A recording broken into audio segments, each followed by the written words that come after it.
Happy birthday, good good princess.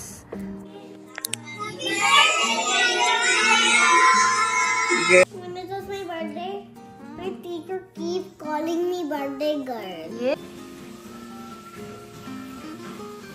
তো আজকে শুক্রবার সকাল সকাল ঘুম থেকে উঠে পড়েছি। এখন মোটামুটি ওই 7টা মতো বাজে। ডোরিন এখনো ওঠেনি, এখনো ঘুমোচ্ছে, ওকে তুলবো। তো ও ওঠার আগে মোটামুটি আমি চান টান করে পুজো টুজো করে কমপ্লিট করে নিয়েছি। আজকে আমি ছুটি নিয়েছি।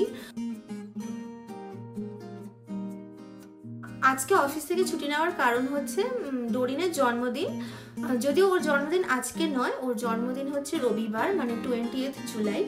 কিন্তু আজকে ডে কেয়ারেও যাবে, ওর বন্ধুদের জন্য বিভিন্ন রকমের ছোট ছোট গিফটস নিয়ে যাবে। এখানকার এটা কালচার, ডে কেয়ারের বাচ্চারা বা স্কুলে ছোট ছোট গিফট নিয়ে যায়, সেগুলো আপনাদের দেখাবো পরে। তো ডে কেয়ারে যাবে, আর ওকে আজকে ডে কেয়ার থেকে একটু তাড়াতাড়ি পিক আপ করে নেবো। বাড়ি আসলে ওকে আর কি খুব সুন্দর করে সাজিয়ে আর কি দুপুরের খাবারটা পরিবেশন করবো ভেবেছি। ওই আর কি জন্মদিনে সবাই যেরকম করে স্পেশাল লাঞ্চ টাইপের, বেশি কিছু করবো না, তবে কয়েকটা ফেভারিট আইটেম ওর আছে, সেইগুলোই বানাবো। ওই আর কি 5 রকমের ভাজা ঠাজা দিয়ে যেমনভাবে সবাই জন্মদিনে পরিবেশন করে, পায়েস টায়েস সবই বানানোর প্ল্যান আছে। ওই জন্য ছুটি নিয়েছি, যাতে সকালটা আমি ওই দিকটা পুরো রান্নাটা করতে পারি। তাছাড়াও আজকে বেশ কিছু কাজ রয়েছে, যেহেতু আমাদের বাড়িতে রবিবার দিনকে অনেক গেস্ট আসবে ডোরিনের জন্মদিন উপলক্ষে। তো কিছু অ্যারেঞ্জমেন্টস আগে থেকেই রেডি করে রাখতে হবে। ডেকোরেশন এখানে তো আপনারা জানেন সবকিছুই নিজেদের করতে হয়, রান্না থেকে শুরু করে ডেকোরেশন এভরিথিং। কিছু কিছু কাজ আজকে এগিয়ে রাখবো। কালকের দিনটা শনিবারটা পুরোটাই ফ্রি রেখেছি এগুলো করার জন্য। তবুও কিছু কিছু কাজ যতটা এগিয়ে রাখা সম্ভব আর কি, একা হাতে তো এত কিছু সামলানো যায় না, তাই 2 দিন লাগে এগুলোর প্রিপারেশন নিতে। তো চলুন সকাল থেকেই ব্লগটা শুরু করলাম। হ্যালো এভরিওয়ান, আমি শ্রেয়সী, বং এসেন্স ইন ক্যানাডার পেজে তোমাদের জন্য আজকের ডোজ অফ কালারফুল ক্যাপচার্স। কেমন আছো সবাই? আশা করছি সবাই খুব আনন্দে আছো। তাহলে চলো শুরু করি আর একটা নতুন দিনের স্টোরি। ঘুম থেকে উঠে নিচে নেমে দেখলাম এক সিঙ্ক বাসন জমে রয়েছে, তাই চটপট আগে ডিশওয়াশারটা খালি করে লোড করে ডিশওয়াশারটা চালিয়ে নিলাম। যেমনটা বললাম, ডোরিনকে একটু পরেই ডে কেয়ারে ড্রপ করে আসবো। আজকে সকাল থেকে কাজের লম্বা লিস্ট রয়েছে, তাই আর কোনো ঝামেলার ব্রেকফাস্ট নয়, সোজা সাপটা ইডলি বানিয়ে নেব। ডোরিনকে আজকে একটু ডে কেয়ার থেকে তাড়াতাড়ি পিক আপ করে আনার প্ল্যান আছে। যেহেতু বললাম ওকে দুপুরবেলা আজকে একটু সাজিয়ে গুছিয়ে খেতে দেব, তাই ও যতক্ষণ ডে কেয়ারে থাকবে আমি সেই কাজগুলো কমপ্লিট করে নেব। প্রিন্সেস, ও নাইস। দেখি দেখি, is that your birthday today? দেখি সোনা, nice. Going a little bit down. That's okay. You're looking so pretty. Where are you going? And you will give to your Friends. nice, because it's your Then my friends will give it back. no, friends will not give it back. You are giving it to your friends.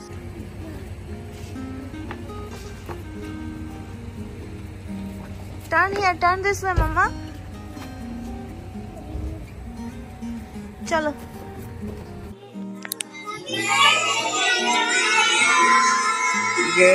Doreen কিন্তু জন্মদিনের বেশ কয়েকদিন আগে থেকেই এই ব্যাপারটা নিয়ে খুব এক্সাইটেড ছিল যে কখন ও ডে কেয়ারে যাবে আর ওর সব বন্ধুদেরকে ছোট ছোট গিফটস দেবে। তো কি কি গিফট দিয়েছিলাম সেটা আপনাদের সঙ্গে একটু শেয়ার করি। প্রথমেই ছিল chocolates, bubble blower, pencil, eraser, আর সাথে ও প্রত্যেকের জন্য কাপকেকস নিয়ে গেছিল।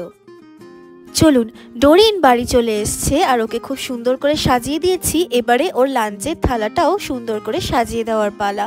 মেনুতে ছিল 5 রকমের ভাজা, লুচি, সাদা আলুর তরকারি, fried rice, fried chicken, tomato puree দিয়ে মাছ, চিকেন কষা, পায়েস আর ম্যাঙ্গো। চলুন, থালা সাজানো কমপ্লিট, এবার বার্থডে গার্লকে ডেকে আনা যাক।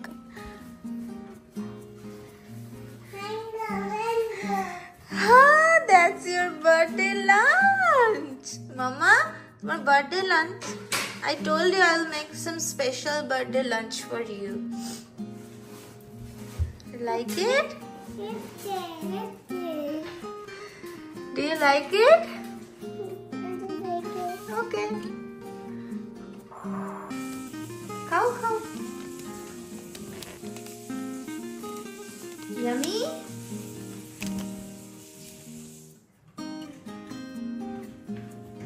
সব তোমার, সব খাবি সুন্দর করে। কোনটা ভালো দেখো, এই দেখো, এটা কি বলো তো? এটা হচ্ছে কলিফ্লাওয়ার ফ্রাই, এটা হচ্ছে fried pumpkin, this is fried potato, this is potol bhaja, this is egg fry, luchi, you told me you want luchi, right? This is fried rice, your favorite. This is chicken fry, you told me you like chicken fry, right? This is fish, this is chicken, you told me. And this is paesh, you have to eat paesh, you know, when your birthday comes everybody needs to eat paesh on their birthday, you know. Happy birthday, good good. Give me me.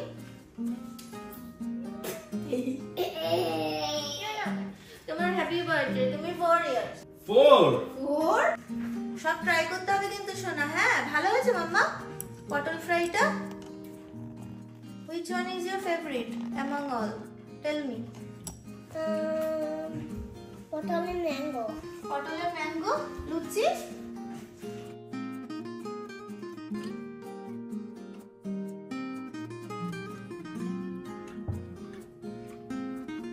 Birthday girl. Who is the birthday girl? Who is the birthday girl? Who is the birthday princess? You? Ah, nice.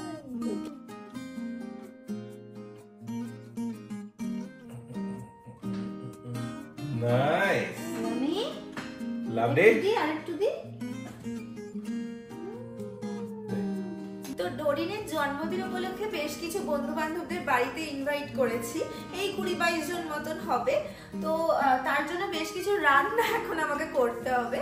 তো রান্নাটা শুরু করার আগে আপনাদের সঙ্গে মেনুটা share করি।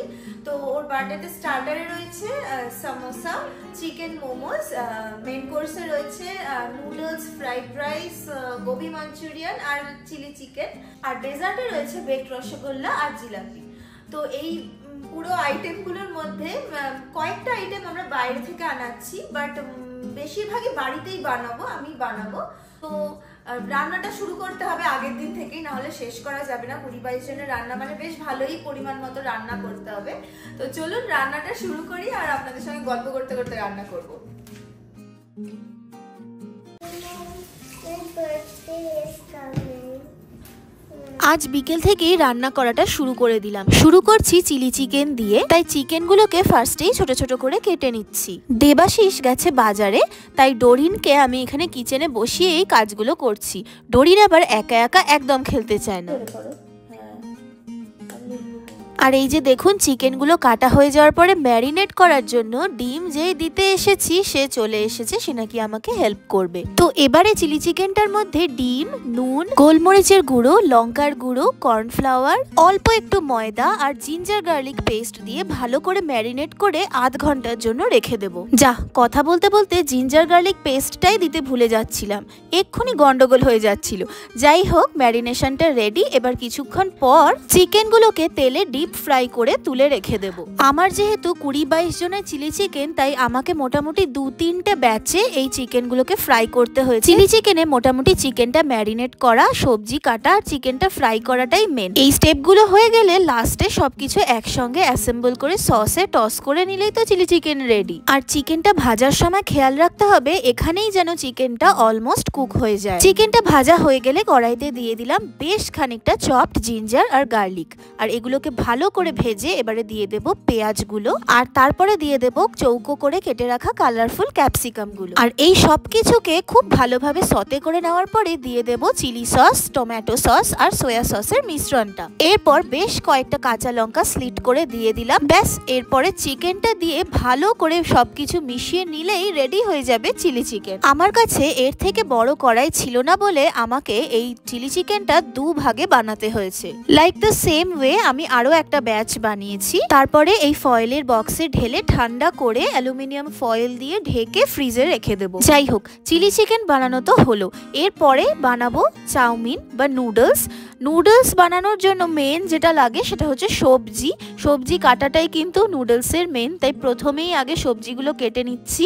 প্রথমেই আমি কিছুটা বাঁধাকপি কাটছি, তারপরে পেঁয়াজ, ক্যাপসিকাম আর গাজরগুলোকেও সেমভাবে কেটে নেব। আজকে চাউমিনটা একদম কলকাতা স্ট্রিট স্টাইল বানাবো। ইউটিউবে একটা রেসিপি দেখে ওটাই ফলো করে বানাবো, দেখা যাক কেমন হয় ফাইনালি। যাই হোক, পেঁয়াজটা কাটা হয়ে গেছে, এবার ক্যাপসিকাম আর গাজরটা কেটে নিলেই হয়ে যাবে। চিলি চিকেনের মতন চাউমিনটাও আমাকে দুটো ব্যাচে বানাতে হবে। রিজন ওই একই, আমার কাছে যে সবচেয়ে বড় কড়াইটা আছে ওটাতে একটা ব্যাচ বানালে এনাফ হবে না। তবে চাউমিনে আজকে একটা স্পেশাল মশলা ইউজ করব। সেটার জন্য ফ্রাইং প্যানে বেশ কিছুটা গোলমরিচ, 2-3টে জয়িত্রী, 2-3টে স্টিক দারচিনি, কয়েকটা শুকনো লঙ্কা আর অল্প একটু নুন দিয়ে ড্রাই রোস্ট করে গুঁড়ো করে রাখবো।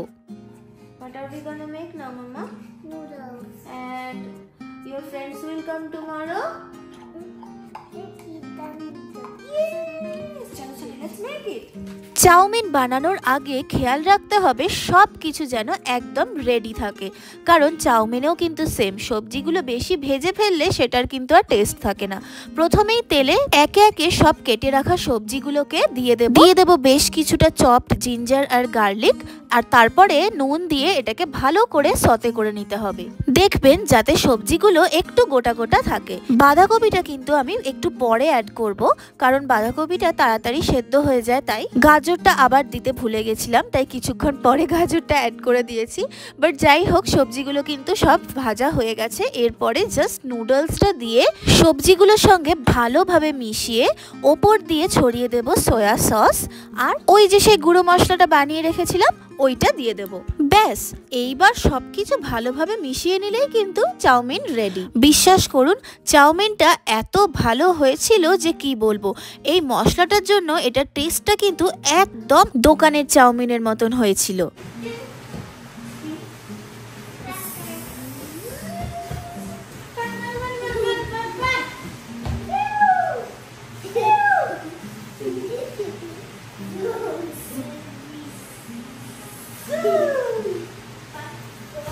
ডেজার্টে বলেছিলাম বানাবো বেকড রসগোল্লা।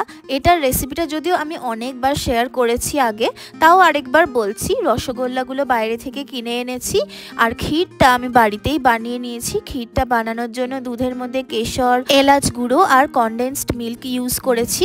রসগোল্লাগুলোকে এইভাবে ট্রেতে সাজিয়ে ওপর দিয়ে ক্ষীরটা ছড়িয়ে দিয়ে আরও কিছুটা কেশর ওপর দিয়ে অ্যাড করে এবার ওভেনে এটাকে বেক করতে হবে। এই বেকড রসগোল্লাটা আমার প্রত্যেকটা বন্ধুর ভীষণ ফেভারিট, তাই আমাদের বাড়ির যে কোনো অনুষ্ঠানে এই বেকড রসগোল্লাটা কিন্তু ডেজার্টে আমাকে রাখতেই হয়। ব্যাস, এবারে এটা ওভেনে ঢুকিয়ে 400 ডিগ্রিতে মোটামুটি 15 থেকে 17 মিনিট মতন বেক করে নিলেই হয়ে যাবে। ব্যাস, মোটামুটি অনেকটাই রান্না এগিয়ে গেল। তবে দিনটা কিন্তু এখনো শেষ হয়নি, বাকিটা থাকবে পরের ব্লগ। ততক্ষণ এই ব্লগটা আপনাদের কেমন লাগলো সেটা কিন্তু কমেন্ট করে আমাকে জানাতে একদম ভুলবেন না। ভালো লাগলে আমার ইউটিউব চ্যানেলটা একটু সাবস্ক্রাইব করে দেবেন, আর ফেসবুক পেজটাও প্লিজ একটু ফলো করে দেবেন। তাহলে আজ আসি, টাটা।